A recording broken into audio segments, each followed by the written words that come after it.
Curran, let's start with the first question.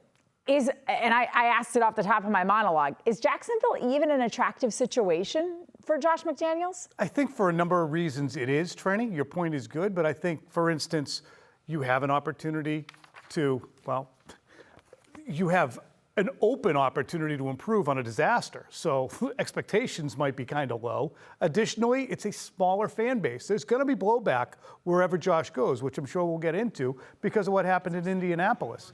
But you're having the best offensive coach really in the NFL taking over with what should be a generational talent. You're going to a low-stress place, Phil. To me, I think it would be a good spot for him. I think the reason it's a low-stress place, though, makes it a place you don't want to be. Because it's Siberia. Because no one wants to be there. That's why it's so low stress. Right. That's one of the things I would be looking at if I'm him. I would also be looking at ownership, Trenny, and you brought up Shad Khan. I think a lot of people around the league really like Shad Khan, consider him a very intelligent human being. But what happened with that hire? And who is he listening to? Where is he getting input from?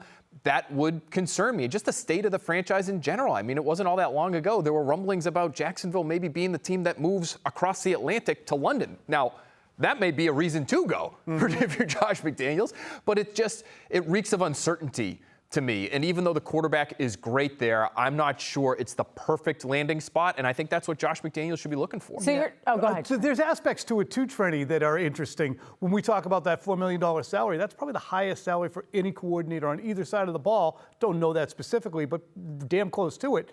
But when you go to Jacksonville and they're already paying out the nose, unless they can prove that they fired Urban Meyer for cause, they're going to have to pay a whole hell of a lot of money.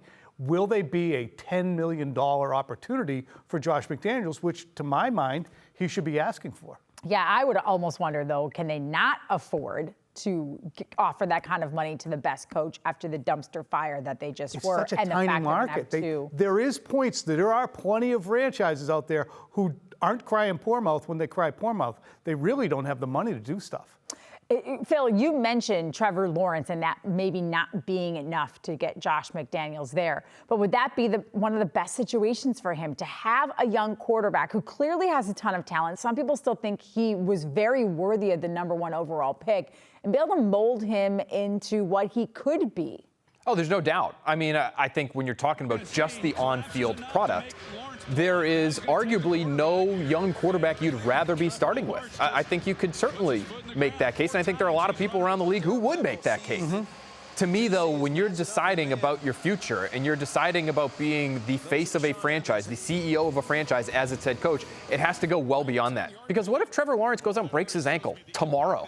You know, I mean, guys get sick, guys get hurt, guys decide they don't want to be there anymore. We're seeing that at the quarterback spot across the league now, and they work their way out of there. So I would not be focused on that one position if I'm thinking about making this move. Curran, a lot of people have said maybe the Bears is a better situation. What if that, we expect it to be open, but what if Josh isn't a candidate? Like, at this point, can Josh McDaniels wait to just find that perfect situation? He can.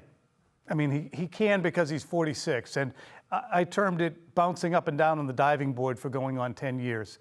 And he's about to dive, and then he doesn't dive, and eventually people are going to walk away and not be that interested, especially when a big cannonball was promised in 2018 and it never happened. But he can because he's only going to continue to have success with Mac Jones, we can reasonably say. Additionally, there are places that are suckholes that appear to be better than they are, Chicago being one of them. I think at some point you look at ownership there and say, really, do the McCaskies know what they're doing? So all of these things enter into it. I think that the money he makes, the position he's in, the ages and scholastic status of his children here in a place that he's comfortable with and he's sunk roots, all of that stuff matters. So he can wait. But on the other hand, too, you don't want to become, okay, he's never going to go anywhere. He's a lifetime assistant there in New England. And that perception, it's interesting, Trenny, that perception I think we can all agree is out there. I looked at some odds from an online betting place today. Josh is 9th, tied with Pete Carroll at 14-1 to be selected. It's just one site, but people just don't think he's going to be the guy.